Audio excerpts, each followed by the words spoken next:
Tapi hari ini kita tetap fokus kepada somasi yang kita layangkan kepada Saudara Joko Widodo di Kamis yang lalu, dan ini buktinya dari JNE sudah kita kirim.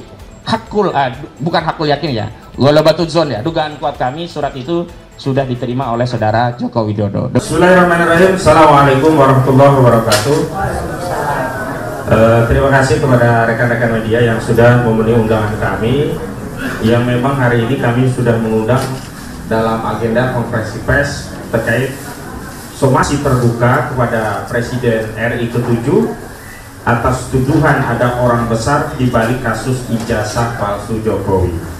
Dan memang hari ini di kantor SIM Partner ada Sebul Bednya Bang Yani. Terima kasih sudah memberikan tempat kepada tim untuk mengadakan agenda konferensi pers hari ini di Senin 4 Agustus 2025 tepat di 15.30. Baik, yang pertama yang ingin kami sampaikan bahwa kami dari tim advokasi anti kriminalisasi akademisi dan aktivis yang merupakan kuasa hukum dari Pak Roy Suryo dan kawan-kawan telah mengirimkan surat somasi pada Kamis yang lalu kepada yang terhormat Saudara Joko Widodo yang terhormat di ya, alamat yang bersangkutan di Jalan Kutai Utara RT 8 RW 7 Kelurahan Sumber, Kecamatan Banjarsari, Kota Solo, Jawa Tengah.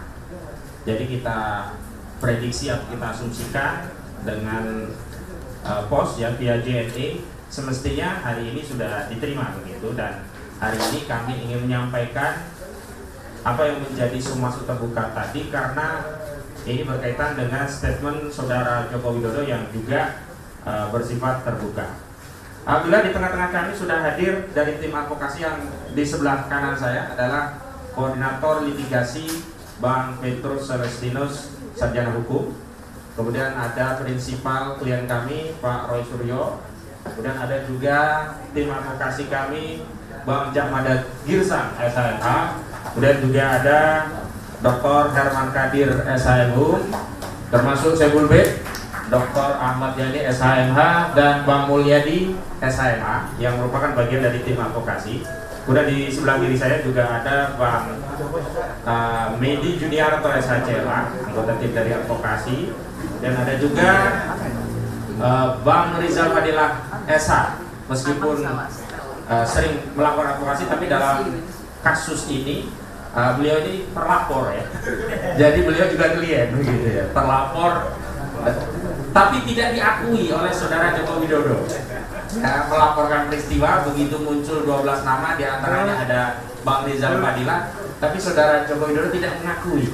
Jadi siapa sih sebenarnya yang melaporkan ini ya? Kan polisi nggak mungkin dia merasa menjadi pribadi Jokowi, merasa tercemar, merasa difitnah, lalu menuliskan nama Rizal Fadilah sebagai terlapornya begitu. Kemudian ada lagi tokoh kita, aktivis yang sudah diketahui, Bang Muhammad Saididu. Kita juga akan mintakan nanti pandangannya, karena memang ini tidak ansi soal ijazah palsu, tapi ini ada dampak pada perpecahan dan pembelahan anak bangsa yang sedianya sebetulnya bisa lebih mudah segera diakhiri, tapi kok masih terus ya berlanjut. Kita nanti akan dengar pandangan beliau. Kemudian ada juga Bang Bahar ya, Baharudin Zaman. Itu beliau yang mengawal Pak Sunarto karena sudah jauh-jauh datang ke penyidik, disitu penyidiknya tidak hadir dalam rangka untuk mengambil keterangan sebagai saksi. Nah, beliau nih Bang Bahar yang mendampingi.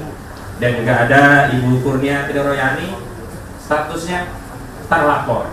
Ya, tapi terlapor advokat, jadi aneh juga. Advokat kok bisa dilaporkan? Semestinya sesuai undang-undang advokat, harusnya ya orang yang mau melaporkan advokat itu pergi ke Dewan Kehormatan Organisasi Advokat, meminta arahan, petunjuk apakah yang akan dilaporkan itu masuk dari kategori kegiatan tugas profesi atau tidak. Kalau itu bagian dari pelaksanaan tugas profesi advokat, maka tidak bisa dibawa ke ranah pidana atau perdata, bukan main lapor. Dan ada Pak Nursan, juga Bu Soraya, bagian dari tim advokasi, juga Bu Mary Safiri dari KMPRI ya, mak-mak militan ya. Baik, saya mulai saja yang sebelum ke Bang menuju pemaparan yang pertama kali dari tim litigasi ya, Bang Petrus Celestinus. Saya ingin mengawali pembukaan dengan menyampaikan beberapa kerangka pemikiran hukum sebagai berikut. Yang pertama, setiap kita sebagai warga negara memiliki kedudukan yang sama di hadapan hukum. Tidak ada pembedaan apakah warga negara ini mantan pejabat atau rakyat jelata, apakah warga negara itu berstatus advokat atau mantan presiden, apakah warga negara itu orang yang punya pendidikan atau yang tidak lulus sekolah. Konstitusi kita menyatakan bahwa setiap warga negara berkesamaan kedudukannya di muka hukum, baik dalam urusan yang non pemerintah maupun pemerintahan, sehingga punya hak konstitusional yang sama. Nah, ini ditegaskan di pasal 27 Undang-Undang Dasar 1945. Yang kedua, kasus ijazah palsu ini sebaiknya, seyogyanya memang fokus kepada penyelesaian secara hukum. Dan saudara pelapor, saudara Joko Widodo, 30 April 2025 yang lalu telah membuat laporan polisi ke Polda Metro Jaya karena dirinya merasa dicemarkan, merasa difitnah, merasa direndahkan serendah-rendahnya, merasa dihinakan sehina-hinanya. Nah, dalam konteks itulah kami mengkritik pernyataan saudara Joko Widodo yang menuduh klien kami dalam menjalankan hak konstitusionalnya, menjalankan kebebasan berserikat, berkumpul dan menyampaikan pendapat, termasuk berpendapat dengan keahliannya berdasarkan penelitiannya, yang kemudian pendapat itu sampai pada kesimpulan ijazah saudara Joko Widodo itu palsu, kemudian dipersoalkan secara pidana. Nah, yang menjadi persoalan adalah manakala saudara Joko Widodo menyebut, menuduh, memfitnah, menyatakan bahwa ya cukup Pak, menuding, memfitnah bahwa ada orang besar di balik perjuangan klien kami yang berusaha mendudukan persoalan terkait ijazah palsu itu dengan pendekatan ilmiah. Nanti aja Pak, nggak apa-apa Pak, nggak dikasih dulu nggak apa-apa Pak ya. Nanti aja nggak apa-apa. Ya, jadi kita sebenarnya sedang berusaha membantu negara, bangsa agar bisa segera terlepas dari kemelut ijazah palsu dengan pendekatan saintifik. Dan itu dilakukan atas dasar kesadaran sebagai bagian dari warga negara yang lahir dan dibesarkan di negeri ini. Jadi sakit sekali ya perasaan klien kami, dan kami juga turut tertuduh dalam persoalan ini seolah-olah membela orang yang dikendalikan oleh orang besar dengan narasi orang besar.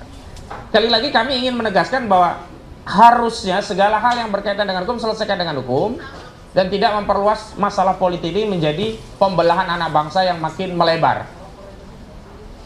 Itu yang tidak kami inginkan.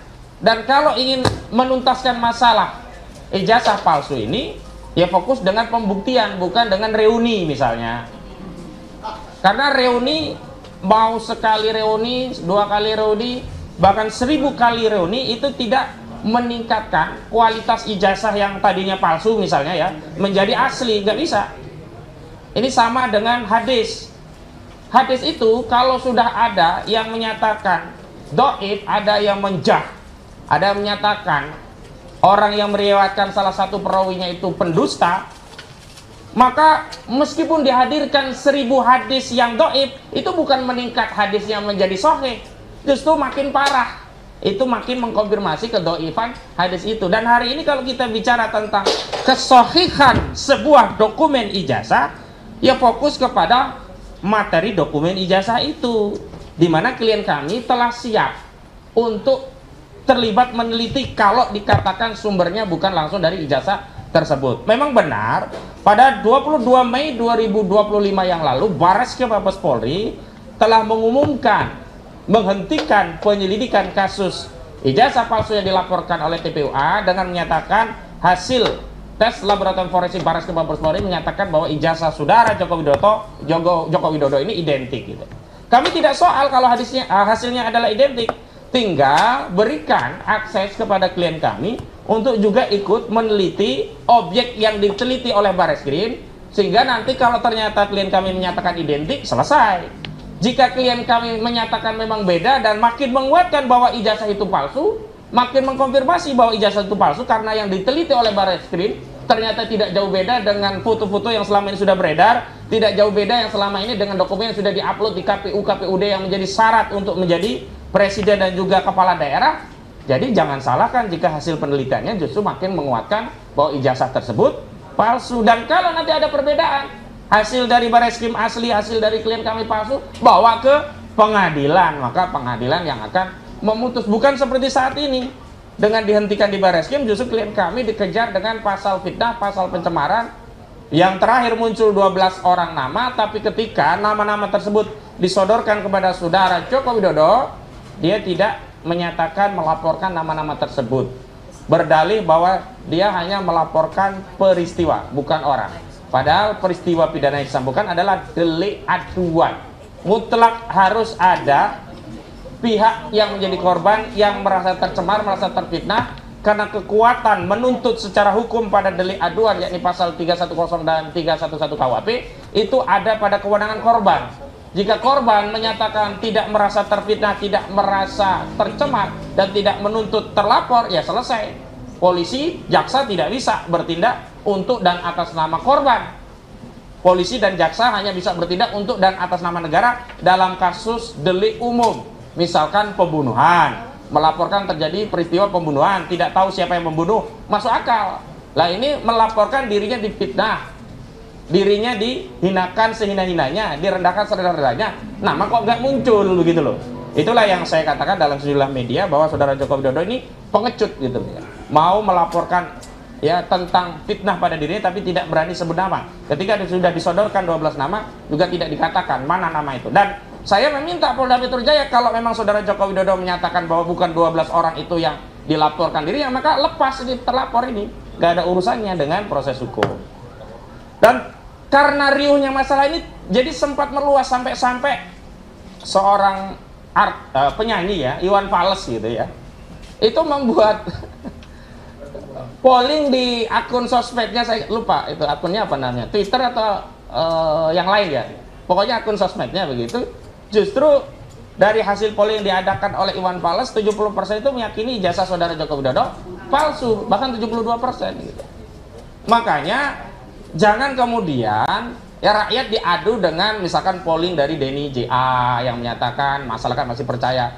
Kalau polling dibalas sama punyanya Iwan Fals juga selesai. Justru yang harus dihadirkan itu ijazah asli. Jangan biarkan rakyat menjadi terbelah. Nah, karena alasan itulah kami mengajukan surat somasi dan nanti redaksi somasinya juga akan dibacakan, dan tentu saja sikap apa yang melatar belakang somasi ini juga akan disampaikan oleh koordinator litigasi dari tim kami. Baik, ada tambahan satu lagi yang perlu saya sampaikan. Justru kami merasa yang ada orang besar itu di balik Sylvester Matutina. Itu ada orang besar itu. Kenapa? Saudara Sylvester Matutina ini sudah terpidana, divonis inkrah 1 tahun dan 6 bulan. Tapi sampai hari ini tidak menjalani putusan penjara. Kalau dia berdalih sudah menjalani, itu menjalani proses hukumnya. Di sidang iya. Tapi menjalani di penjara itu belum. Aneh, negara kita negara hukum, sudah vonis, sudah inkrah, kok nggak di penjara? Patut diduga ada orang besar ini. Nah, orang besar itu yang dimaksud bukan fisiknya, berarti punya pengaruh besar. Siapa yang punya pengaruh besar saat 2019? Saat Sylvester Matutina divonis dengan penjara, yang inkrah di 2019, ya saudara Joko Widodo. Orang besar itu saudara Joko Widodo saat itu menjadi presiden. Nah, sekarang kami uji apakah masih ada orang besar di belakang Sylvester Matutina. Kalau ternyata Sylvester Matutina tidak sekedar dieksekusi, berarti masih ada orang besar. Dan orang besarnya siapa? Kalau dulu Jokowi, ya sekarang saya tidak tahu. Karena itu agar tidak ada tuduhan ada orang besar, saya bersama tim sudah minta kepada Kepala Kejaksaan Negeri Jakarta Selatan selaku penuntut dan juga eksekutor kasus itu. Karena diadili di Pengadilan Negeri Jakarta Selatan. Penuntutnya jaksa dari Jakarta Selatan, berarti eksekutornya dari Kejari Jakarta Selatan. Apa tuntutan kami? Eksekusi. Jangan biarkan seorang terpidana masih eksis di ruang publik dan justru menebarkan fitnah ancaman kepada klien kami. Ini sudah kami kirim ya suratnya ke Kejari. Tapi hari ini kita tetap fokus kepada somasi yang kita layangkan kepada saudara Joko Widodo di Kamis yang lalu, dan Ini buktinya dari JNE sudah kita kirim. Bukan hakul yakin ya, ghalabatul dzon ya, dugaan kuat kami, surat itu sudah diterima oleh saudara Joko Widodo.